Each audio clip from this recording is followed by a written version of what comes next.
Welcome to Deep Sleep Stories channel. Close your eyes and imagine the soft rhythm of your breath, the quiet darkness behind your eyelids. And then, suddenly, shapes, colors, and symbols begin to appear.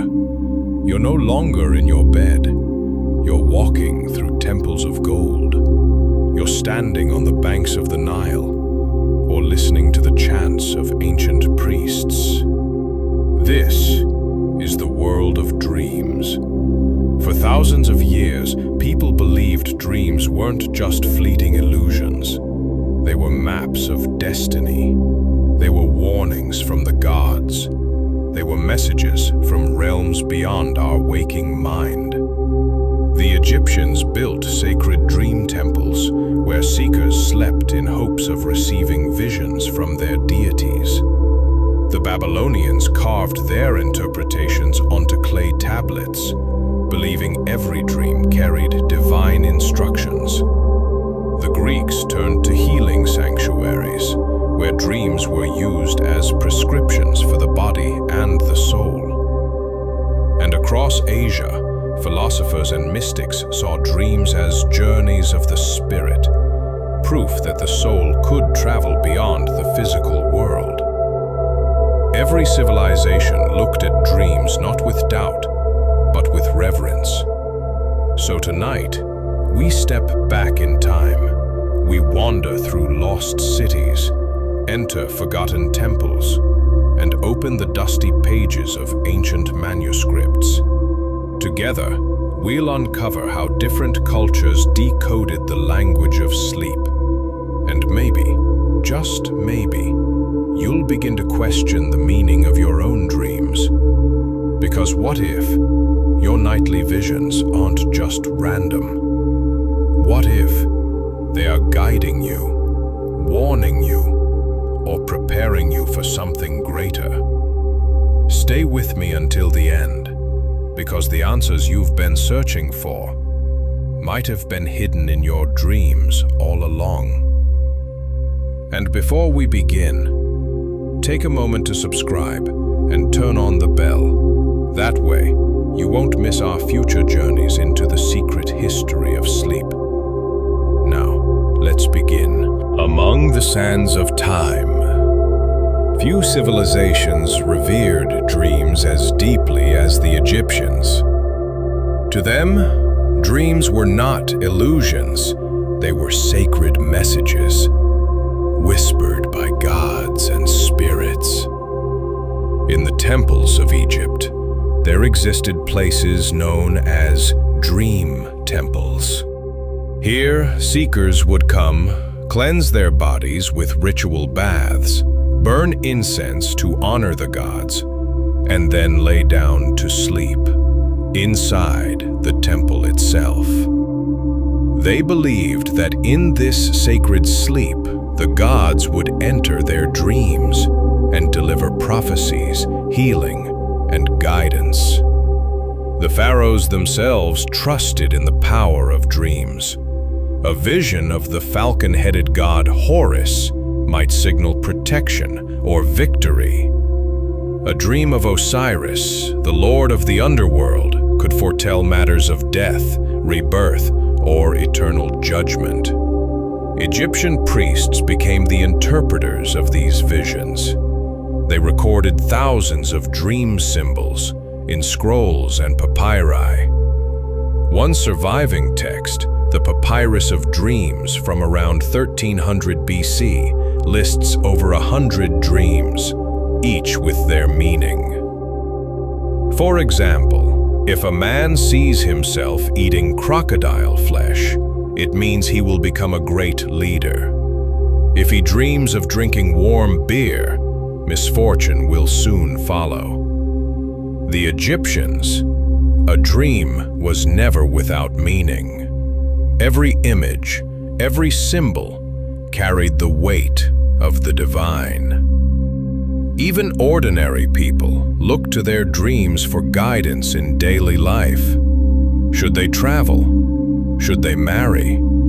Should they plant their crops now or wait? The answers, they believed, could be found in sleep. Dreams were the bridge between the human and the divine. And in Egypt, that bridge shaped the destiny of kings and the fate of a nation. But the Egyptians were not the only ones who believed dreams held the power of prophecy.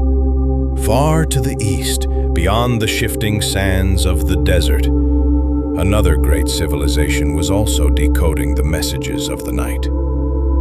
In the fertile lands between the Tigris and Euphrates rivers rose the empires of Mesopotamia. Here, in the kingdoms of the Sumerians, Assyrians, and Babylonians, dreams were seen as letters from the gods, inscribed upon the mind of the dreamer. Clay tablets, pressed with cuneiform writing, reveal that even 4,000 years ago, people carefully recorded their visions. Some of these tablets still survive today, and within them, we can read the dreams of kings and commoners alike. One ancient Babylonian inscription warns, "If a man dreams that water floods his house, disaster is coming from the god Ea." Another declares, "If he dreams of a lion approaching, strength and victory will follow."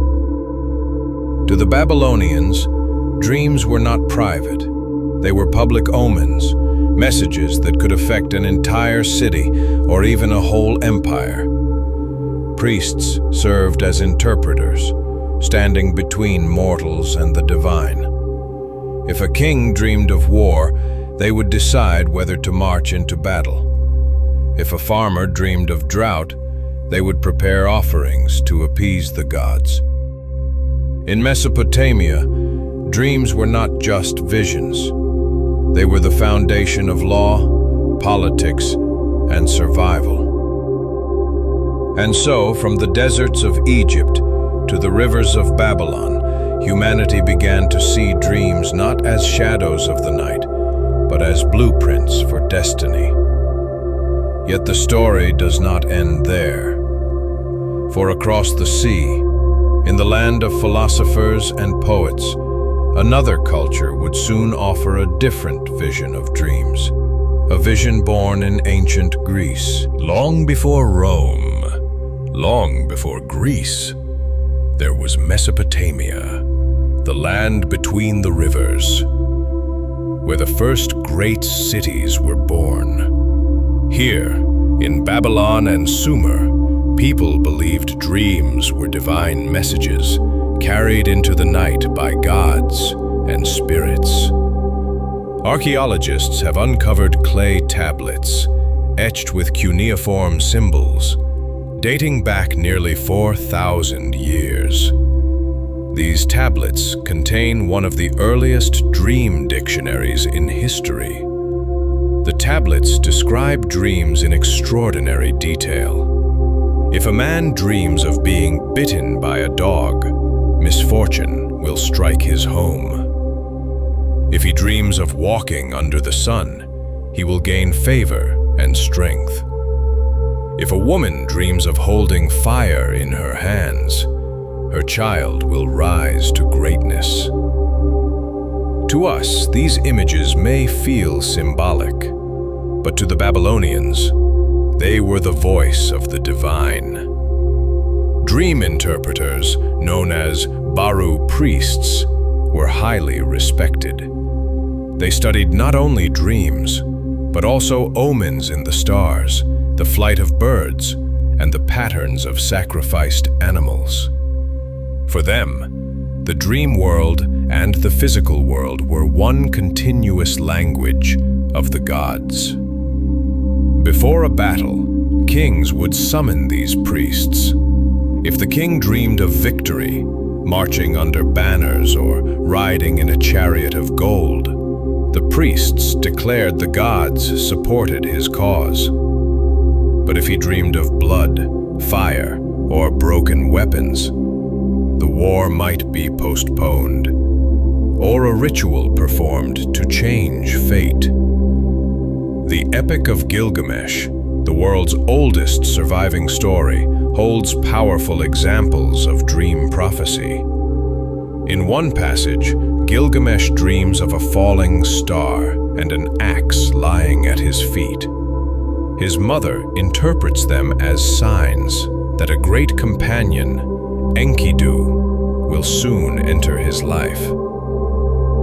The dream in this case foretold friendship, destiny, and loss.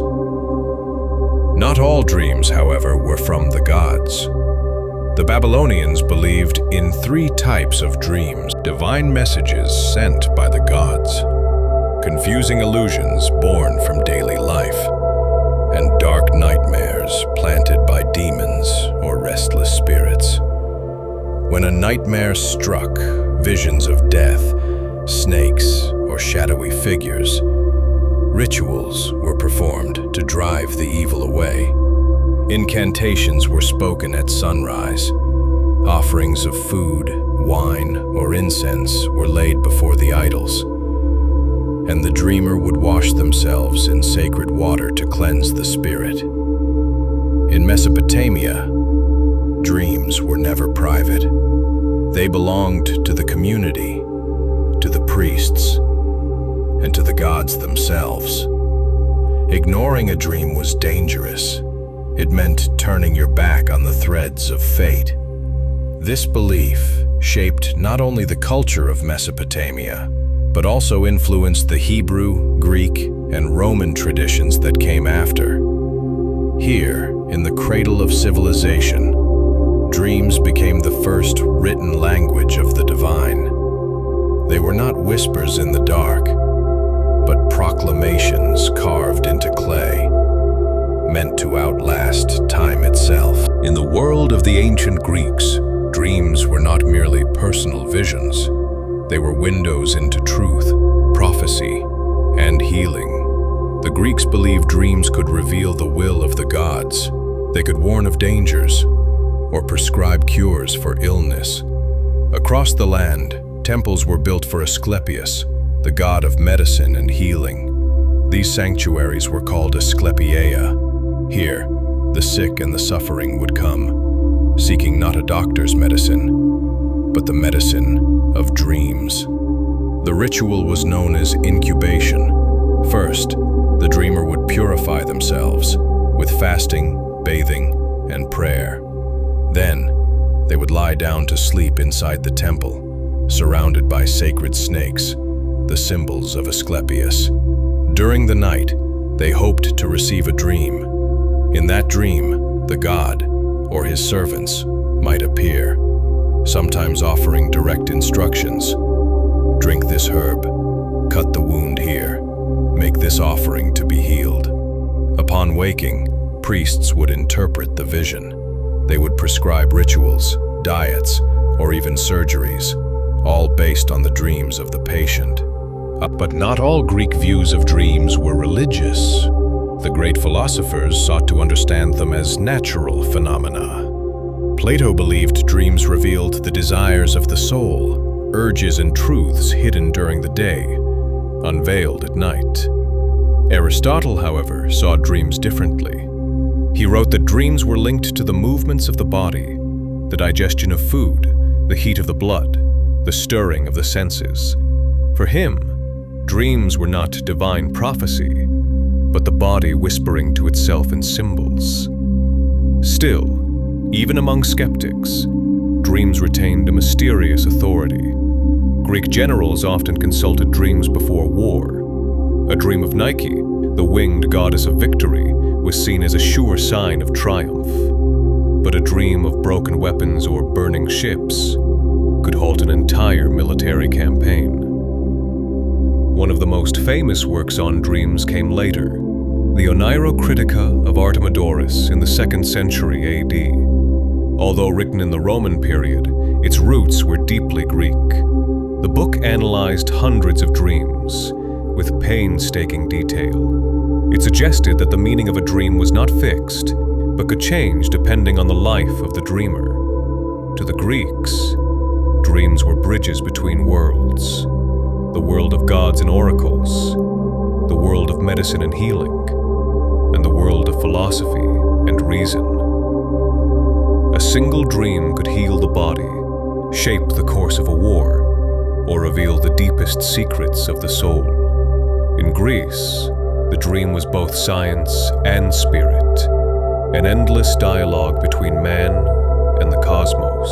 In the world of ancient Rome, dreams were seen not only as personal visions, but as weapons of power. The Romans inherited much from the Greeks.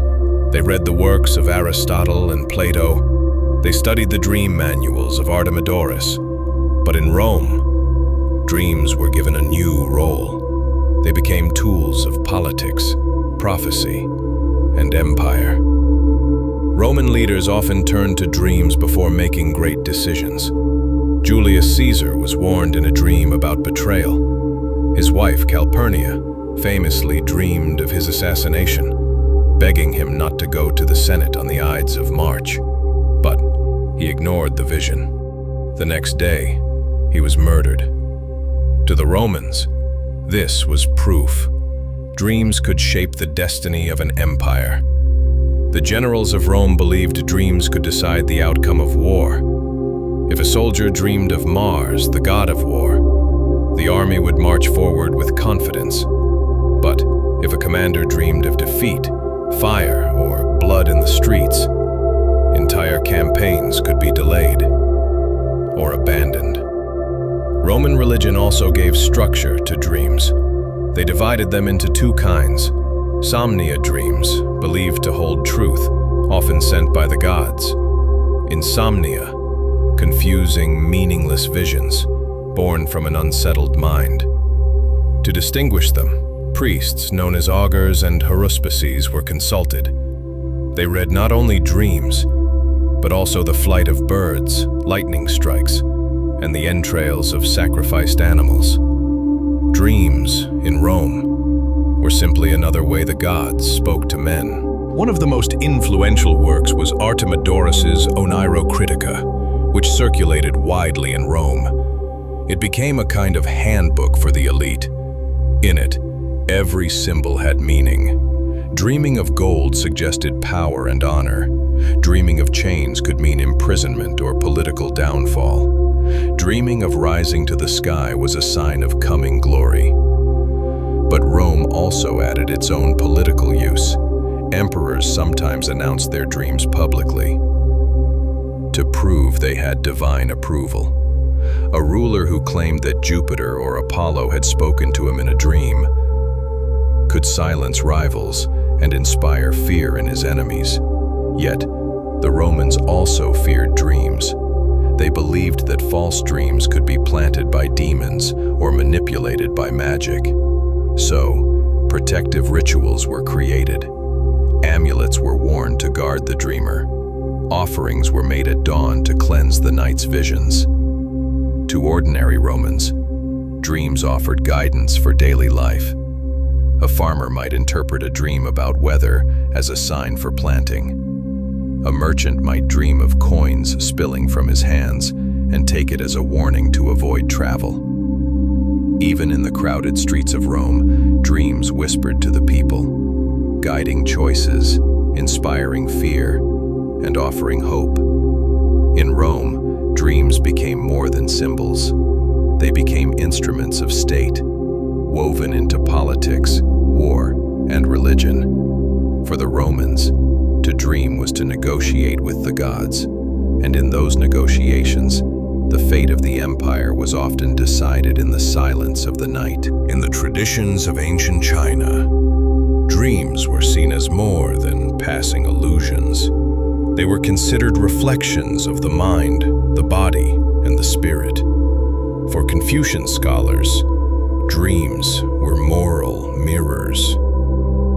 Confucius himself believed that dreams revealed the inner state of a person's virtue. If the heart was pure, dreams would be calm. If the mind was troubled by guilt or conflict, dreams would be restless and disturbing. A dream in this sense became a tool for self-examination, a way to measure whether one was living in harmony with the path of righteousness. The Taoists, however, looked beyond morality. For them, dreams were doorways into hidden realms.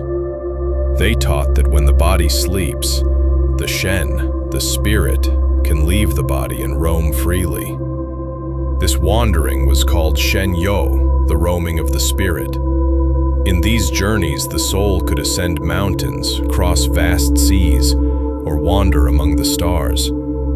It could meet ancestors, immortals, and cosmic beings who revealed secret wisdom. This idea resonates closely with what we now call astral travel. Taoist adepts even practiced lucid dreaming. They trained themselves to remain conscious inside a dream. By doing so, they believed they could guide their spirit, explore other realms, and alter their fate. For example, a man who dreamed of being trapped inside a burning house could learn, within the dream, to walk through the fire unscathed. When he woke, his fear of hardship would be gone, replaced with new strength. In this way, dreams were not only visions, they were schools of the soul. One of the most famous dream stories in Chinese philosophy comes from Zhuangzi, also known as Zhuangzi.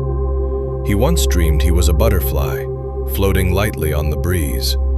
In the dream, he was free, without care, without worry. But when he awoke, he was once again Zhuangzi. And he wondered, was I Zhuangzi dreaming I was a butterfly? Or am I a butterfly now dreaming that I am Zhuangzi? This question blurred the line between dream and reality, between the dreamer and the dream. It became one of the most profound reflections in Chinese thought. Chinese medicine also saw dreams as diagnostic tools. Doctors of traditional medicine believed that dreams reflected imbalances in the body's qi, or life energy. Dreams of fire meant the heart was overheated. Dreams of floods pointed to weakness in the kidneys.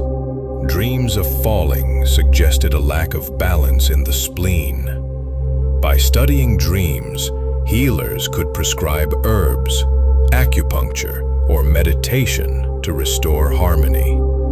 In daily life, ordinary people also sought meaning in dreams. A farmer might dream of a bountiful harvest and take it as a sign of prosperity. A mother might dream of her deceased parents and believe they were sending her guidance from the afterlife. Even emperors paid attention to their dreams. The imperial court often kept dream interpreters, advisors who warned rulers when dreams carried omens of rebellion, famine, or war. For the Chinese, dreams were bridges between morality and desire, between the body and the spirit, between the living and the dead.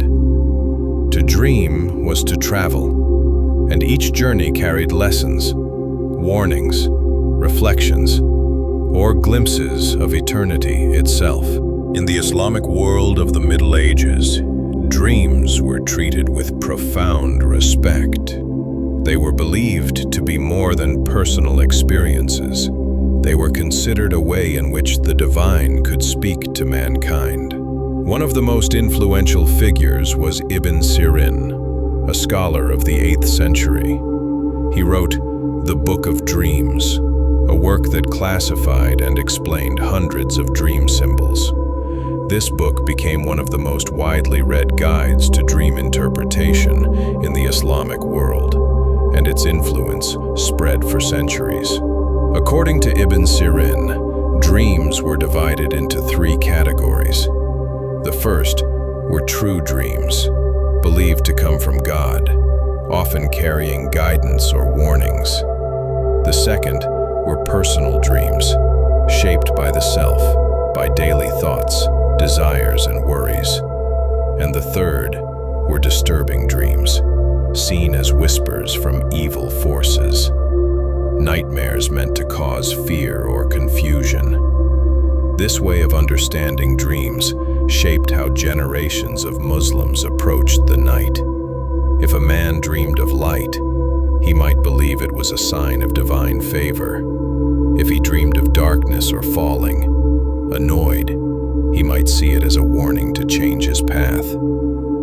And if he dreamed of the prophet, it was considered one of the highest blessings a believer could receive.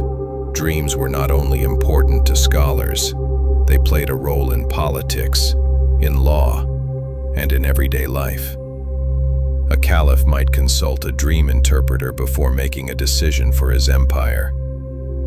Ordinary people might seek advice about their dreams at the mosque or from local scholars. As the centuries passed, the Islamic approach to dreams blended with Greek philosophy and local traditions. The great libraries of Baghdad preserved texts from Aristotle and Plato, which were translated into Arabic and studied alongside the teachings of the Quran and Hadith. This fusion created a unique perspective, where dreams were seen both as spiritual messages and as natural reflections of the human soul. By the medieval era in Europe, Christian monks and scholars also paid close attention to dreams. Some saw them as messages from God or visions of saints. Others feared them as temptations from the devil. But in every case, dreams were never dismissed as meaningless. In both the Islamic world and medieval Europe, the night was a realm of signs and symbols. The dreamer closed his eyes in silence, but his soul was believed to wander across worlds, guided either by divine light or threatened by dark forces. Dreams became a language shared by religion, philosophy, and daily life.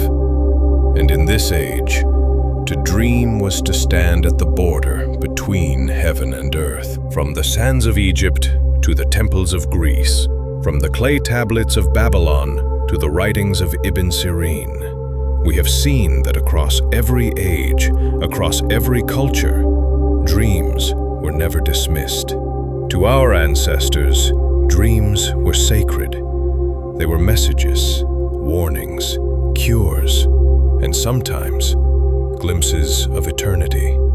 The dream was a map of the unseen, a dialogue between the human soul and the universe.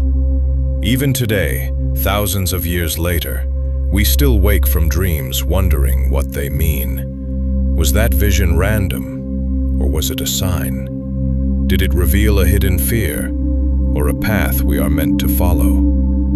The truth is this: dreams remain one of the most mysterious bridges in human experience. Bridges between the conscious and the unconscious, between the living and the dead, between the mortal and the divine. As we close this journey, remember what history has shown us. Every civilization treated dreams with reverence. Every culture found meaning in the silence of the night. And perhaps the real question is not whether dreams carry meaning, but whether we are willing to listen. Tonight, as you drift into sleep, pay attention.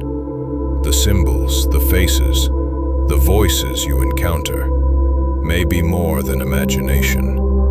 They may be echoes of the same mysteries that guided kings, philosophers, and prophets before you. And this is only the beginning.